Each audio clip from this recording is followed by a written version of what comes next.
Dear friends, today I want to talk about why Thailand really wants a war with Cambodia and still hasn't agreed to stop fighting. Just to remember, over the past few days there have been two separate ceasefire proposals. However, Thailand rejected both of them. Last Friday, the 12th of December, the White House in Washington posted that US President Donald Trump had two separate calls with the Thai and Cambodian prime ministers and announced a ceasefire for the same evening. While the Cambodian Prime Minister welcomed the initiative and suggested to use satellite images and satellite technology to verify who actually started fighting, the Thai Prime Minister simply just blamed Cambodia on starting the fighting and didn't really welcome the initiative or give any other statement. And as we saw in the international media and in the following hours, Thailand simply vowed to continue fighting and continued its attacks, including on a bridge in Pursat province. Just one day later, on Saturday the 13th of December, the Malaysian Prime Minister, Anwar Ibrahim, and also current ASEAN chair, suggested a ceasefire for the same evening, including an ASEAN observer team and monitoring of the ceasefire via satellite technology by the USA.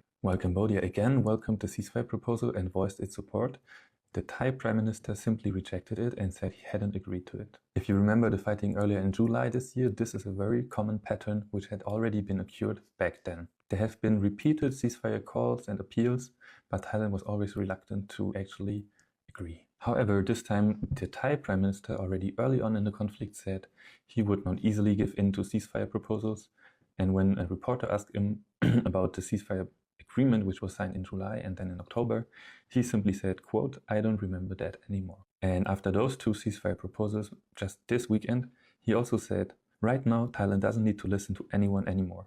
If we keep listening to this person and that person, will we still have time to protect our sovereignty and safeguard the safety of the people?" This stance clearly shows that Thailand is no longer willing to adhere to international rules or is not interested in international mediation by outsiders.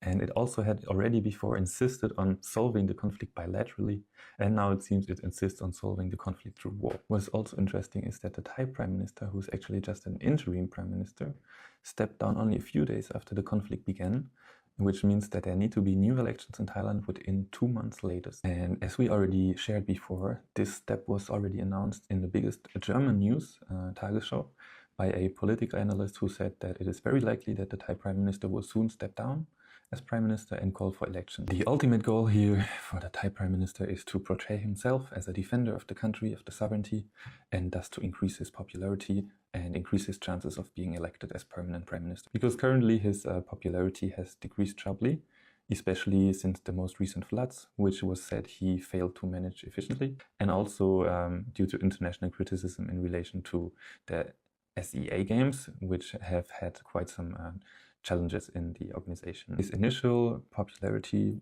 was at 48% when taking office in September, and it dropped sharply to only 23% most recently. So he had to make a change, and it seems that the main strategy now is to create this conflict and keep fighting with the neighbor, hoping to gain more votes at the end of the day. And essentially what this does is that the military now even has more power and authority in fighting this war. And another analyst in the same article, he said, essentially this means that the border politics have been outsourced to the Thai military, which in my opinion is never good to outsource politics to the military. As we saw, fighting still continued even yesterday, 15th of December.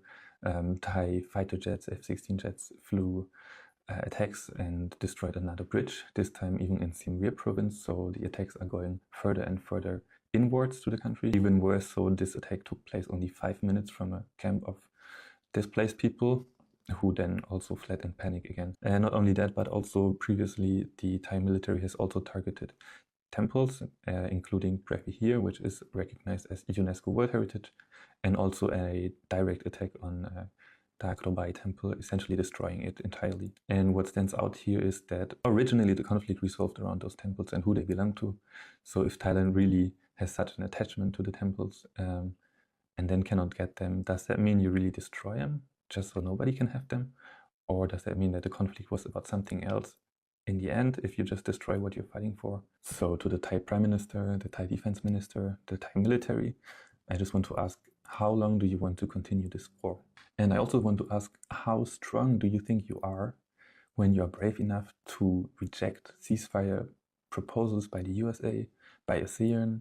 Now China is also stepping in, trying to mediate something. So do you think you can just totally disregard the international community, the international political arena.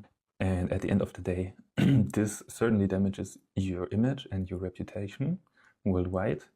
And as we can see in the news, more and more news, they actually understand that this is mostly a political game. You're not really fighting for the temples because you're just destroying them willingly. So you're rather fighting for domestic political goals. And to that end, you are not afraid of attacking your neighbor, of destroying infrastructure in your neighboring country, of targeting civilians in your neighboring country, of losing your international reputation, but also of harming your own economy, your own people, your own nation. This is so selfish. There are hundreds of thousands displaced people along both sides of the border, if not millions. There's disruption of trade. Cambodians are no longer willing to buy Thai products. There's a boycott in Cambodia against Thai products. And do you really think this is how you will win the elections? So at the end, I would just like to repeat again, Thailand, stop attacking your own neighbor for your domestic political gains. This is not a game. You're playing with lives, you're playing with peace, you're playing with your own reputation. And I very much hope that you will fail these elections and that there will be a more progressive party, a more peace-loving party in your country that does not seek war with its neighbor just to hold on to power and to stay in politics. The world sees through this strategy. And to the Cambodian people, I want to say, stay strong, support each other, stay united, stay one, stay kind. We'll go through this together. This war will not last forever, but we will of course remember it. And yes, in the future we will only grow more and more. Thank you.